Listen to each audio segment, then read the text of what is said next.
The Jefferson Files, Part 4. Monticello wasn't a dream home, it was a plantation.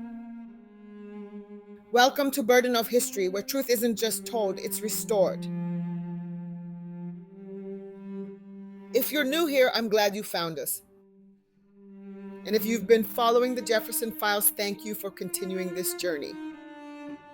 This is Part 4, and today we go inside Monticello. Not the curated museum or glossy textbook version, but the plantation it truly was. If you haven't subscribed yet, this is the time. The myths are many. The truth, it's harder, but it matters more. To most people, Monticello is a national treasure.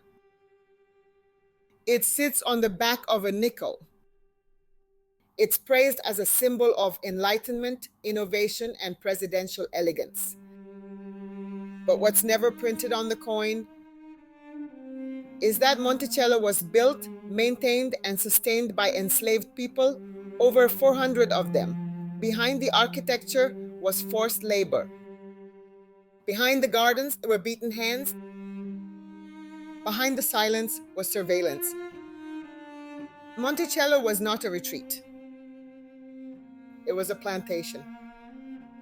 The Monticello house that tourists admire today, it was constructed by men who were never paid and never free, and often never remembered. Jefferson didn't just enslave laborers. He used their skills, talents, and lives to elevate his own image. They dug the clay, fired the bricks, carved the wood, and laid every foundation. Monticello's beauty came at the cost of their bodies. He tracked their forced labor by pen. Jefferson kept detailed records.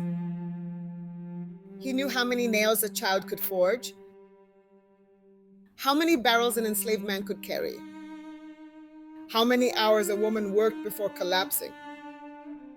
He tracked his enslaved workers like inventory. Their output, their punishments, their pregnancies. This was not ignorance, it was intentional. Jefferson ran Monticello like a business, and every enslaved person was an asset on his balance sheet. At Monticello, children began working as young as 10 years old, sometimes earlier. Boys were trained in trades.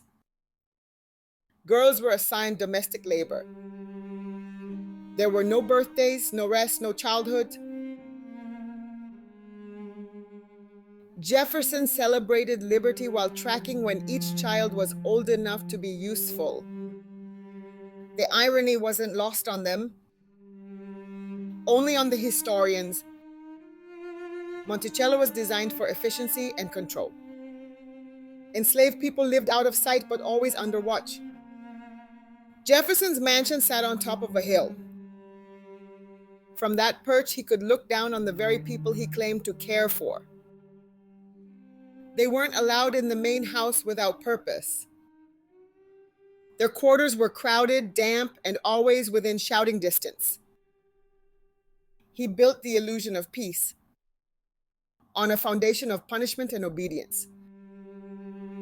Author's note: Monticello was never just a home, it was a monument to hypocrisy. Jefferson spoke of liberty while feeding off forced labor. He quoted philosophy while refusing to pay the men who carved his columns. He wrote about freedom while calculating the profit he could make from human lives. This isn't about tearing down Monticello. It's about seeing it for what it really was. Not just a house on a hill, but a system of quiet brutality. If this truth challenged what you were taught, you're not alone. But the only way to heal history is to face it. Like this video. Share it, comment your thoughts.